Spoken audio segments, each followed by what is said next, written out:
more expensive it gets in the States, the more attractive we are as an alternative. So, as our correspondent Jess Gomez tells us, they're heading south of the border for housing relief. We begin tonight with a travel warning for Tijuana in Baja California in the midst of spring break. As long as San Diego housing prices stay high, he expects this trend to continue. People traveling south of our border should be on high alert. That's according to the State Department, which says if you're planning to travel to Tijuana or Rosarito in Baja California, you should reconsider. So the Freddie Mac 30-year fixed rate average as of July 28th is 5.30% at 0.8% fee in cost. The 15-year loan fixed rate average, according to Freddie Mac, and a survey of over 30 local lenders, is 4.58% at the same 0.8% cost. Now, the 5-1 arm, according to Freddie Mac, is at 4.29% at only 0.3% cost. This makes it cheaper and a full percentage point with 1/100th on top of that below the 30-year fixed rate. So for that person who called me stupid for suggesting a full-time professional loan officer ought to make this product available to their clients, I would just say this.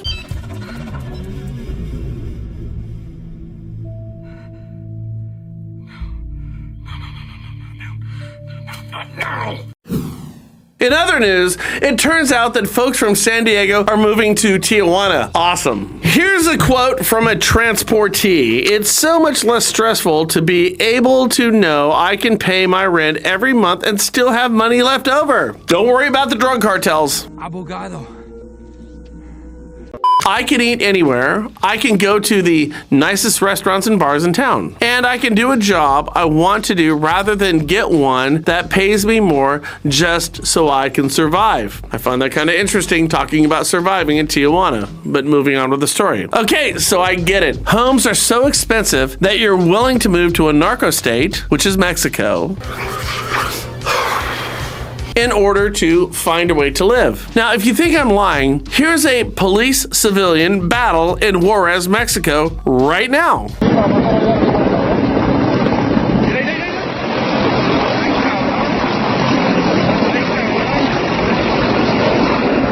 And here's another quote. You see the result of so many Americans. You see new nice restaurants, you see 800 new coffee shops, and that would never have existed here before, and it would never have existed or survived. And this is according to people who are currently living in Tijuana. I mean, guys, I live on the West Coast. This whole thing is absolutely insane. San Diego, possibly the nicest city in the country, and these people are moving to Tijuana? Now, I'm telling you, if you ever wanted to understand just how unaffordable the United States is right now and our market, it's this. With the cost of living skyrocketing locally, many are trying to figure out how to make it in San Diego. ABC 10 News reporter Leah Pizzetti shows us how the solution for some is just south of the border.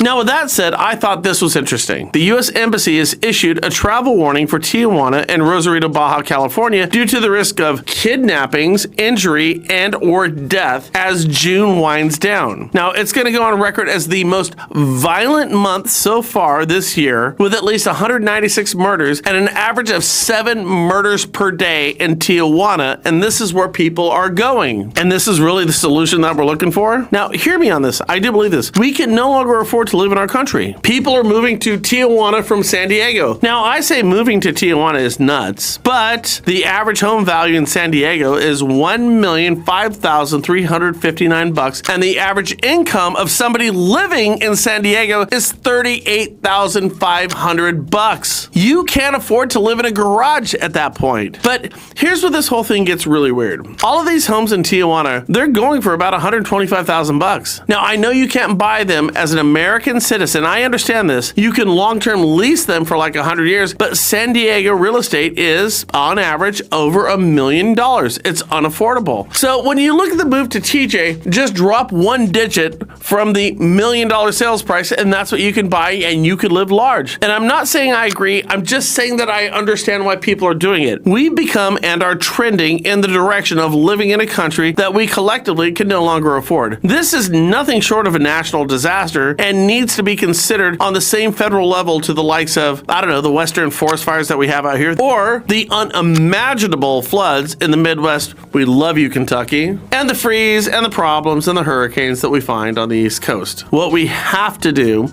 is find better solutions to what we're doing because we are going in the wrong direction. We have to think about this. Hey, loan officers, Brian Stevens here with the National Real Estate Post, and I know that you're trying to find a reason to have a conversation with a real estate agent, but what is the icebreaker? Why do you go to them? My rates are great. Everyone says that. My turn times are wonderful. Everyone says that. You want to have something different. Listing Booster right now is going to give you that icebreaker conversation and actually help you and that real estate agent close more business. I'm telling you right now, the whole thing's been redesigned. Check it out. Just click this banner right over there.